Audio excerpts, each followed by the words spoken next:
There's no feeling more intense than starting over. If you deleted your homework the day before it was due, as I have, or if you left your wallet at home and you have to go back after spending an hour in the commute. If you won some money at the casino and then put all your winnings on red but it came up black. If you got your best shirt dry cleaned before a wedding and then immediately dropped food on it. If you won an argument with a friend and then later discovered that they just returned to their original view. Starting over is harder than starting up. If you're not ready for that, like if you've already had a bad day, then what you're about to go through might be too much. Feel free to go away and come back. I'll be here. Alright, thanks for coming with me on this trip. I'll understand if you have to take a break at any point. Just find a safe place to stop and quit the game. Well, don't worry, I'll save your progress, always, even your mistakes.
No.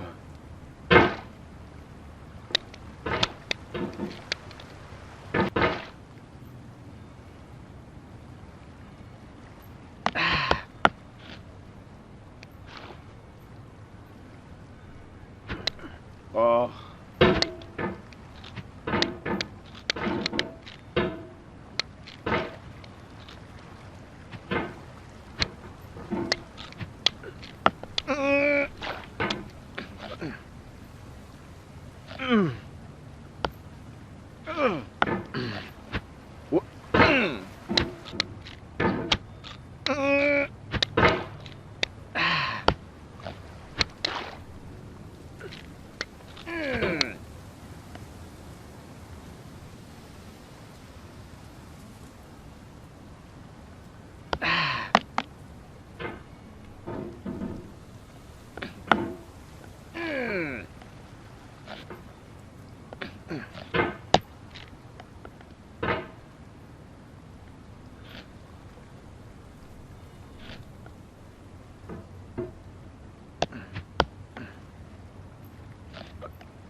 You just lost a lot of progress. That's a deep frustration, a real punch in the gut.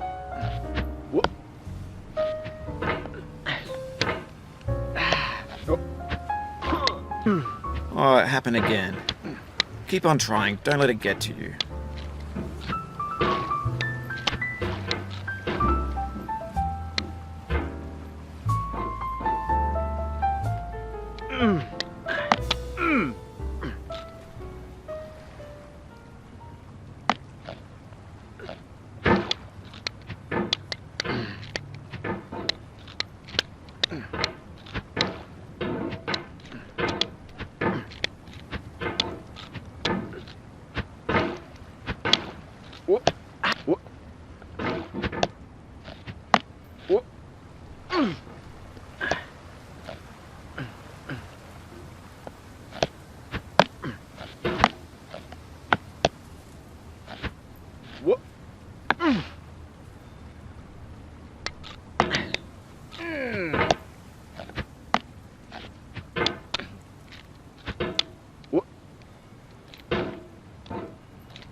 In a certain way, Sexy Hiking is the perfect embodiment of a B game. It's built almost entirely out of found and recycled parts, and it's one of the most unusual and unfriendly games of its time. In it, your task is simply to drag yourself up a mountain with a hammer. And that act of climbing, in the digital world or in real life, has certain essential properties that give the game its flavor. No amount of forward progress is guaranteed. Some cliffs are too sheer or too slippery, and the player is constantly, unremittingly in danger of falling and losing everything.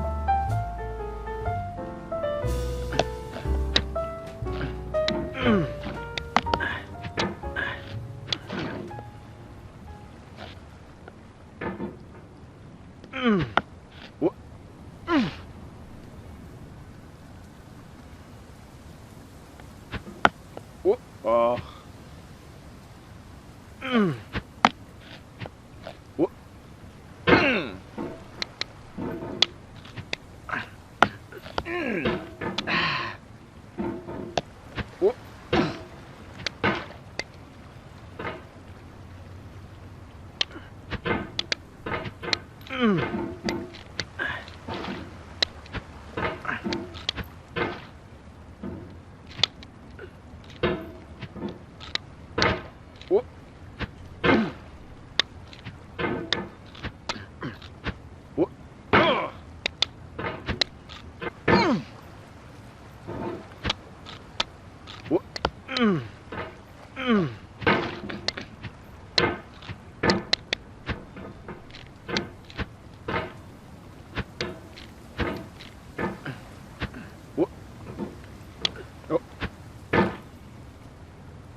Anyway, when you start sexy hiking, you're standing next to this dead tree that blocks the way to the entire rest of the game. It might take you an hour to get over that tree, and a lot of people never got past it. You prod and you poke at it, exploring the limits of your reach and your strength, trying to find a way up and over. And there's a sense of truth in that lack of compromise. Most obstacles in video game worlds are fake. You can be completely confident in your ability to get through them once you have the correct method or the correct equipment or just by spending enough time. In that sense, every pixelated obstacle in sexy hiking is real.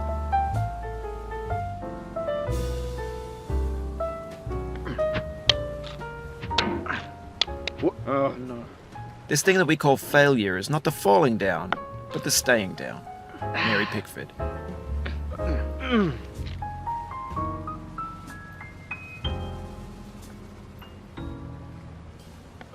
What?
What? What? No.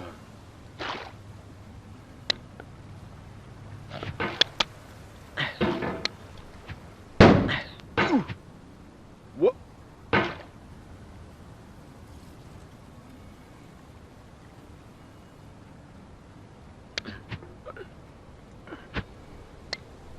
What?